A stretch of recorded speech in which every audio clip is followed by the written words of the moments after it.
दोस्तों, आप लोगों को एक बात जरूर याद होगा कि जब मनीष कश्यप और तेजस्वी यादव में विवाद छिड़ा था, जिस समय मनीष कश्यप को अरेस्ट करने के लिए तेजस्वी यादव बोले थे, उस समय मनीष कश्यप का कहना था कि अगर मैं जेल से बाहर आया उसके 180 दिन के बाद आपका सरकार गिरा देंगे, और वहीं होते हुए दिख रहा है।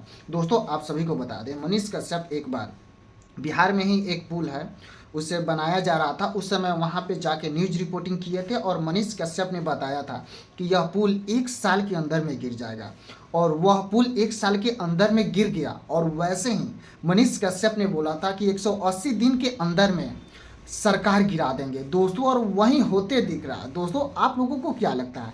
क्योंकि मनीष कश्यप जो बोल रहे हैं वो धीरे धीरे पूरा होते दिख रहा है। दोस्तों, वैसे अभी कह सकते हैं कि भगवान मनीष कश्यप का ही सुन रहे हैं, क्योंकि मनीष कश्यप उस समय बोले थे कि 1 साल के अंदर में यह पुल गिर जाएगा, वो पुल गिर गया। और वैसे ही बोले थे कि मेरे जेल से आने के बाद 180 दिन के अंदर में सरकार गिर जाएगी, और वैसे ही सरकार गिर गई।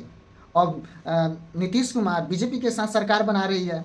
मनीष कश्यप ने बिहार के लोगों के लिए आवाज़ उठाया था, और उसे दबाने के लिए तेजस्वी यादव ने मनीष कश्यप को अरेस्ट तक करवा दिया दोस्तों। और मनीष कश्यप का श्राप लगा है, और मनीष कश्यप का कहना पूरा होते दिख रहा है कि 180 दिन के अंदर सरकार गिर जाएगी, और गिर गया।